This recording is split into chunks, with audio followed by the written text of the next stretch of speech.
उस दिन बड़े सवेरे शामू की नींद खुली तो उसने देखा घर भर में कोहराम मचा हुआ है।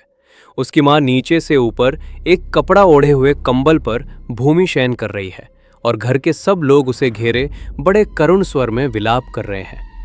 लोग जब उसकी माँ को शमशान ले जाने के लिए उठाने लगे तब शामू ने बड़ा उपद्रव मचाया। लोगों के हाथ से छूटकर वो माँ के ऊपर जा गिरा और बोला, माँ सो रही है, इसे इस तरह उठाकर कहाँ ले जा रहे हो? मैं इसे न ले जाने दूंगा। लोगों ने बड़ी कठिनता से उसे हटाया। माँ के अंतिम संस्कार में भी वो न जा सका। एक दासी राम राम करते हुए घर पर ही संभालती रही। वृद्धाश्रम गुरुभाई ने उसे विश्वास दिलाया कि उसकी काकी उसके मामा के यहां गई है, परंतु इस बात पर वो छिपी न रह सकी कि अब उसकी माँ राम के पास है।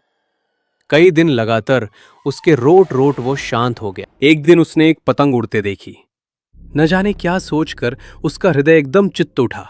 पिता के पास जाकर बोला, पिताजी मुझे एक पतंग मांग दो।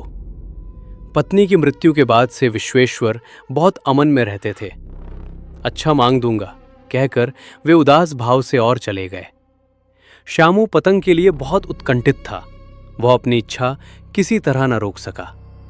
एक जगह खूंटी पर विश्वेश्वर का कोट रखा था।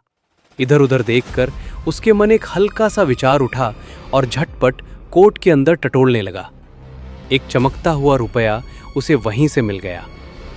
सुधिया दासी का लड़का भोला शामू का साथी था। शामू ने उसे चमकी लिया और चुपके से कहा, शामू जी से कहकर गुपचुप एक पतंग और डोरे मांग दो।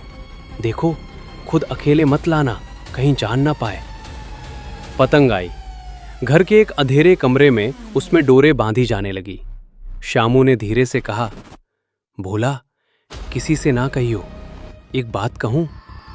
भोले ने सिर हिलाकर कहा, नहीं किसी से ना कहूंगा। शामू ने रहस्य खोला, मैं ये पतंग ऊपर राम के यहां भेजूंगा।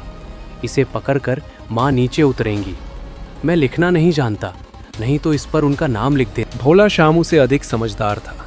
उसने कहा, बात तो बड़ी अच्छी सोची, परंतु एक कठिनाई है। ये डोरी पतली है, इसे पकड़कर काकी उतर नहीं सकती। इसमें टूट जाने का डर है। पतंग में मोटी रस्सी हो तो सब ठीक हो जाए। शामू गंभीर हो गया। मतलब ये है, बात लाख रुपए की सूझ गई, परंतु कठिनाई ये थी कि मोटी रस्सी कैसे मंगाई जाए। पास में दाम है नहीं, और घर के जो आदमी उसकी काकी को बिना दया माया के जला आए थे, वे उसको इस काम के लिए कुछ देंगे नहीं। उस दिन शामू ने चिंता के मारे बड़ी रात तक नींद नहीं आई।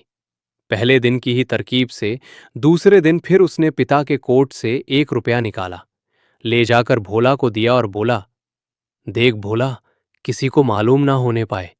अच्छी अच्छी 2 रस्सियां मंगवा दे। एक रस्सी छोटी पड़ेगी। जवाहिर भैया से मैं एक कागज पर काकी लिखवा लूंगा। नाम लिखा रहेगा तो पतंग ठीक उन्हीं के पास पहुंच जाएगी। 2 घंटे बाद प्रफुल्ल मन से शामू और भोला अंधेरे कमरे में बैठे हुए पतंग में रस्सी बांध रहे थे। अकस्मात उग्र रूप धारण किए विश्वेश्वर शुभ कार्य में विघ्न की तरह वहीं जा घुसे। भोला और शामू को धमकाकर बोले, तुमने हमारे कोट से रुपया निकाला है? भोला एक ही डर में मुखबिर हो गया। बोला, शामू भैया ने रस्सी और पतंग मंगाने के लिए निकाला था।